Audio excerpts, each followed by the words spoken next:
അടുത്ത വർഷം പ്രധാനമന്ത്രി കസേരയിൽ നിന്നും നരേന്ദ്രമോദി താഴെ ഇറങ്ങുമെന്നും ബി.ജെ.പിയിലെ പ്രധാനപ്പെട്ട സ്ഥാനങ്ങളെല്ലാം അദ്ദേഹത്തിന് ഒഴിയേണ്ടി വരുമെന്നുമാണ് ശശി തരൂർ MP പറയുന്നത്. ഇനി നടക്കുന്ന 4 സംസ്ഥാനങ്ങളിലെ നിയമസഭാ തെരഞ്ഞെടുപ്പുകളിൽ ബി.ജെ.പിക്ക് ഭരണം നഷ്ടമാകുമെന്നും അദ്ദേഹം പറയുന്നുണ്ട്. ജമ്മു കാശ്മീർ, ഹരിയാന, ഝാർഖണ്ഡ്, മഹാരാഷ്ട്ര എന്നീ സംസ്ഥാനങ്ങളിൽ ഇന്ത്യ സഖ്യം തന്നെ ഭരണത്തിലേറുമെന്ന് ഉറപ്പാണെന്നും ശശി തരൂർ പറഞ്ഞു. ഓൾ ഇന്ത്യ പ്രൊഫഷണൽ കോൺഗ്രസിൻ്റെ തിരുവനന്തപുരം ചാപ്റ്റർ സംഘടിപ്പിച്ച ഓണാഘോഷ പരിപാടിയിൽ പങ്കെടുത്ത് സംസാരിക്കുകയായിരുന്നു ശശി തരൂർ. തെരഞ്ഞെടുപ്പ് നടക്കുന്ന 4 സംസ്ഥാനങ്ങളിലും ബി.ജെ.പി തോൽവി നേരിടുമെന്ന കാര്യത്തിൽ യാതൊരു സംശയവുമില്ല. കൂടാതെ 2025-ൽ 75 വയസ്സ് പൂർത്തിയാകുന്നതോടെ നരേന്ദ്രമോദിക്ക് പ്രധാനമന്ത്രി സ്ഥാനം ഒഴിയേണ്ടി വരുമെന്നും അദ്ദേഹം പറയുന്നു. മോദി വിരമിക്കുമ്പോൾ തൻ്റെ പിൻഗാമിയാകാൻ പോകുന്ന ആഭ്യന്തരമന്ത്രി അമിത്ഷായ്ക്ക് വേണ്ടിയാണ് തെരഞ്ഞെടുപ്പ് പ്രചരണങ്ങളിൽ അദ്ദേഹം വോട്ട് ചോദിക്കുന്നതെന്ന് മുൻ ഡൽഹി മുഖ്യമന്ത്രി അരവിന്ദ് കെജ്രിവാളും നേരത്തെ പറഞ്ഞിരുന്നു. അതിന് പിന്നാലെയാണ് സമാനമായ പരാമർശം ശശി തരൂരും നടത്തിയത്. എന്നാൽ ശശി തരൂരിൻ്റെ ഉൾപ്പെടെയുള്ളവരുടെ വാദം നിഷേധിച്ച് ബി.ജെ.പി രംഗത്ത് വരികയും ചെയ്തിരുന്നു.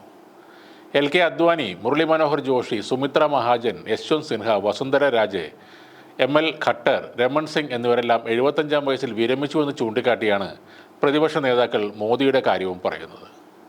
എന്നാൽ ബി.ജെ.പിയുടെ ഭരണഘടനയിൽ ഒരിടത്തും പ്രായം സംബന്ധിച്ച് ഒരു വ്യവസ്ഥയുമില്ലെന്ന് ബി.ജെ.പിയുടെ ദേശീയ അധ്യക്ഷൻ JP നദ്ദയും പറയുന്നു. മോദിക്ക് ശേഷം ആരെന്ന ചോദ്യത്തിന് പ്രധാനമായും ഉയർന്നു കേൾക്കുന്ന ഉത്തരം UP മുഖ്യമന്ത്രി യോഗി ആദിത്യനാഥിൻ്റേതാണ്. മോദിയെപ്പോലെ അടുത്ത ഹിന്ദു ഹൃദയ സാമ്രാട്ടാകാനുള്ള ശ്രമത്തിലാണ് യോഗി ആദിത്യനാഥും. 2ാം തവണ UP പിടിച്ചത് യോഗിയെ സംബന്ധിച്ച് പ്രധാനമന്ത്രി പദത്തിലേക്ക് എത്താനുള്ള നിർണായക ചുവടുനീക്കമായാണ് കണക്കുകൂട്ടുന്നത്. ഉത്തർപ്രദേശിൽ യോഗി നടത്തി എന്ന് പറയപ്പെടുന്ന വികസന പ്രവർത്തനങ്ങളും 2022-ലെ മികച്ച തെരഞ്ഞെടുപ്പ് വിജയവും യോഗിയുടെ ഡൽഹിയിലേക്കുള്ള വരവിന് പാതയൊരുക്കുകയാണ് എന്ന് വേണം കരുതാൻ. അയോധ്യയിൽ ക്ഷേത്രം കൂടി ഉയർന്നതോടെ പാർട്ടിയിൽ യോഗിക്ക് തിരിഞ്ഞു നോക്കേണ്ടി വരില്ല എന്ന് തന്നെ പറയാം. ആ അവസ്ഥയിൽ മോദിക്ക് പകരമായി കേന്ദ്രത്തിൽ ബി.ജെ.പിക്ക് മറ്റൊരാളെ ചിന്തിക്കേണ്ടി വരില്ല എന്നതാണ് യാഥാർത്ഥ്യം.